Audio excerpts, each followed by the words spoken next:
The invasion fleet had been 10,000 strong when it left for Earth. Only Sergeant Crixtel came back, and he hadn't spoken a word in 3 months. His eyes held something that made hardened veterans look away. Whatever he'd seen on that blue planet had broken something inside him that couldn't be fixed. The Hegemony High Command had expected a simple conquest. Earth was barely a footnote in galactic records, a primitive world where the dominant species had only recently achieved faster-than-light travel. Their weapons were crude, their military tactics centuries behind galactic standard. Intelligence reports suggested the entire planet could be subdued in a matter of days. General Vortak had personally chosen the invasion force. 10,000 of the galaxy's finest warriors, veterans of 100 campaigns, equipped with technology that could level continents. The fleet that departed for Earth was large enough to conquer entire star systems. 3 months later, a single escape pod limped into Hegemony space. Sergeant Crixtal was found floating in the emergency craft's pilot seat, staring at nothing with eyes that had seen too much. He was physically unharmed, not a scratch on his exoskeleton, not a dent in his armor. But something fundamental had changed. The cocky warrior who had boasted about adding human skulls to his trophy collection was gone. Sergeant, General Vortak said gently, leaning forward in his chair. Can you tell us what happened to the fleet? Crixtal's mandibles twitched. His forearms trembled slightly. For a moment, it seemed he might speak. Then he simply shook his head and looked away. Dr. Zelthor, the Hegemony's top military psychologist, had tried everything. Truth serums, memory extractors, neural probes.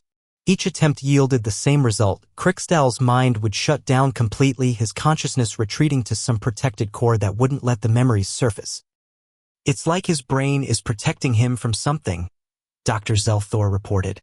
Whatever he experienced has been locked away behind mental barriers so strong they're essentially impenetrable. The High Command reviewed the limited data from the escape pod's black box. The invasion had proceeded normally for the first 72 hours. Initial landings were successful. Human resistance was light, almost token. Then the transmissions simply stopped. No distress calls. No battle reports. No explanation. Just silence. 10,000 warriors don't just vanish, Admiral Hexnara insisted. There has to be some record, some clue. They tried bringing in familiar faces, Crixtal's squad mates from previous campaigns, his clutch brothers from home. Each visit produced the same response.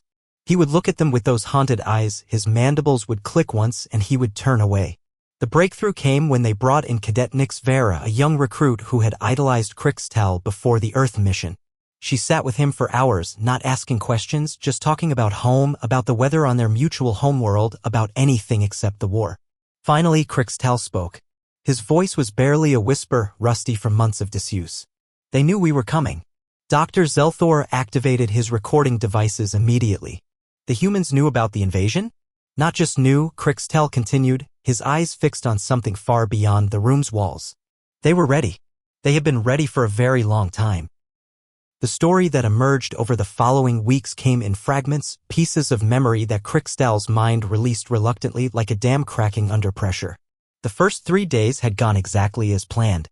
Human military forces offered minimal resistance, retreating quickly when confronted. Cities fell within hours. It seemed like the intelligence reports had been accurate. Earth would be an easy conquest. Then the humans stopped running.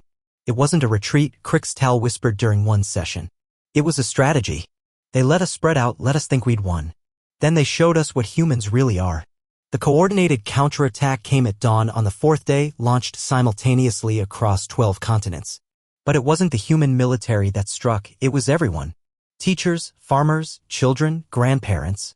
Ordinary citizens who fought with a ferocity that defied explanation. They don't fight like soldiers, Crixtal said, his voice hollow. They fight like cornered animals.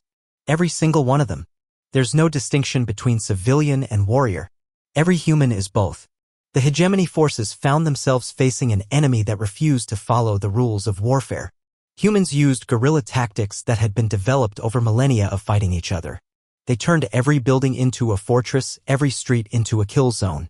They fought with weapons improvised from farming equipment, household chemicals, children's toys. A human child threw a device at our dropship, Crixtal recalled. Looked harmless. Just some plastic and metal. It was an electromagnetic pulse grenade disguised as a toy. Fried every system we had. But the worst part wasn't the weapons or the tactics. It was the humans themselves. They never gave up, Krixtal said. We killed thousands of them and they just kept coming. Wounded ones would drag themselves forward to attack you.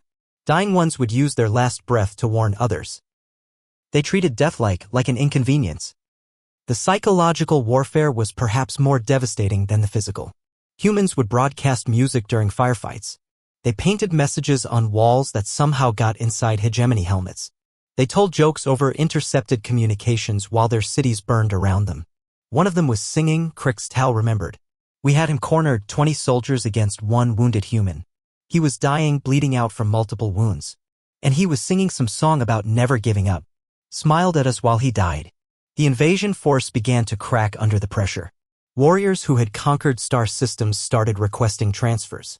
Veterans with decades of experience began suffering psychological breaks. The humans weren't just fighting back, they were making the hegemony soldiers question everything they thought they knew about warfare. Command ordered a tactical withdrawal to regroup, Krixtal continued.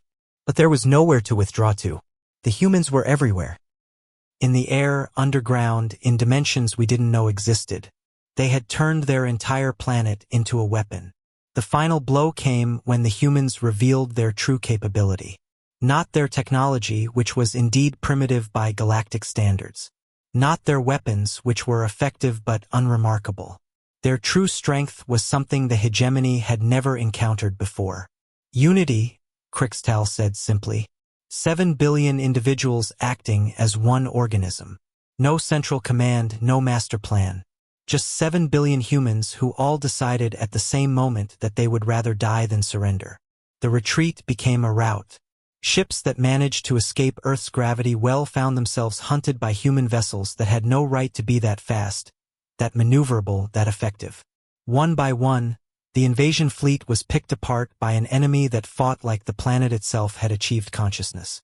My ship was the last one, Krixtal whispered. Engines failing, life support critical. I launched the escape pod just before the humans destroyed the hull. As I drifted away, I saw them watching me. Not chasing, just watching. Like they wanted someone to survive. Someone to tell the story. The interrogation sessions ended there. Krixtal would speak no more about Earth, no matter what techniques the doctors tried. He had delivered his message and his mind sealed itself away once more. General Vortak issued new standing orders the next day. Earth was classified as a Class X protected world. No hegemony vessel was to approach within 50 light-years of the system.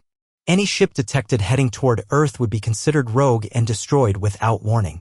The official reports listed the Earth mission as a navigational error resulting in fleet dispersal. The truth was buried in classified files that would never see daylight. But throughout the hegemony military, a new understanding spread like wildfire. Humans weren't just another species to be conquered. They were something else entirely. Something that turned entire planets into weapons and fought with the fury of evolution itself. Sergeant Krixtal spent his remaining years in a quiet facility on the hegemony's outer rim. He never spoke of Earth again, but sometimes other veterans would find him staring at the stars with those haunted eyes. In his final report, Dr. Zelthor wrote, "Some experiences are too terrible for memory, too profound for words." Sergeant Krixtal didn't lose his voice on Earth. He found something that made silence the only rational response.